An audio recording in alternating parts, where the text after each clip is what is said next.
तो आज के प्रोग्राम के हवाले से मैं बोलना चाहता हूँ कि this is the first of its kind of programme जो हमने यहाँ पे किया है.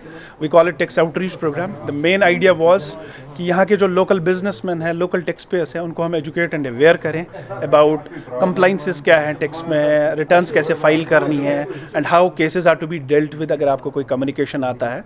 So that was the main idea. And plus in addition to that I would like to announce and I like to share, जो भी लोग हैं आपके माध्यम से शेयर करना चाहता हूँ कि from April onwards income tax act 1961 जो पुराना इनकम टैक्स एक्ट था will be replaced by income tax act 2025. So there are changes in the income tax act. तो वो भी हम यहाँ पे लोगों को अवेयर एंड एजुकेट करने के लिए आए थे. And the district administration was kind enough and helpful enough कि उन्होंने अच्छी प्रॉपर फैसिलिटेशन कराई हमारे इस successful organisation of this event के लिए. Income tax department we work with the code कि voluntary compliance has to be encouraged. और voluntary compliance को encourage करने के लिए one of the major हमारे पास जो instruments होता है, the major activity we do is tax outreach programs.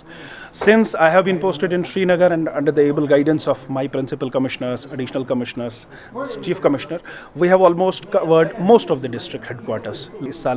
इसी साल हम सोपोर गए थे, इसी साल हम गांधरबल गए. So our priority is to make sure we reach out to the nooks and corners of Kashmir valley, हर डिस्ट्रिक्ट में जाएं so that voluntary tax compliances बढ़ें और लोगों को भी राहत मिले. Because there are so many grievances and then because of non compliances बहुत सारी डिमांड्स क्रिएट हो जाती हैं that leads to other action like bank attachments etcetera.